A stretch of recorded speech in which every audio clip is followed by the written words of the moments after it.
Where in the Constitution is the federal government charged with maintaining people's health? Well, there's not in the Constitution. There's nothing in the Constitution that says the federal government has got anything to do with most of the stuff that we do. The federal government's got nothing in the Constitution to do with education. But I tell you what, if the federal government had not stepped into education, I don't think my parents would have ever gotten one.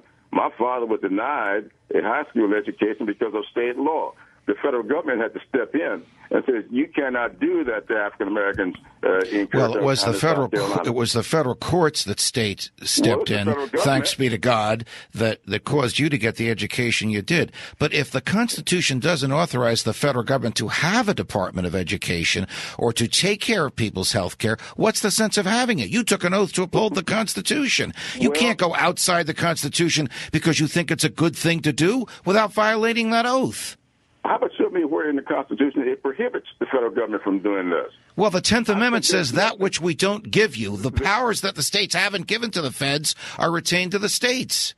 Yes, but that's the 10th Amendment. However, the fact still remains that the Constitution, as almost every justice will tell you, is in fact a living document. The Constitution upheld Dred Scott's enslavement in 1854. The Constitution upheld separate but equal schools in 1898 in Pleasant versus Ferguson.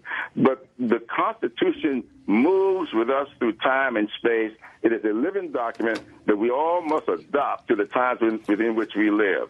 And so I think that to talk about the federal government can resolve any problem it wants, whether it's addressed in the Constitution or not, because you think that the federal resolution of that problem will be a good thing for a large number of people. If that's the case, then the federal government can do anything.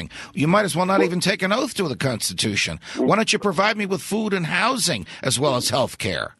Well, the federal government is us. Let's not lose sight of that. The federal government is not some monolithic thing out there somewhere that we all look up to. We are the federal government.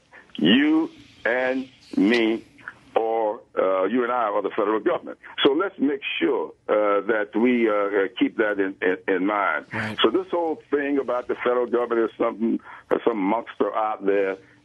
We are who we are because we act collectively, states and communities and people. We make up the federal government, and it's as good as we are.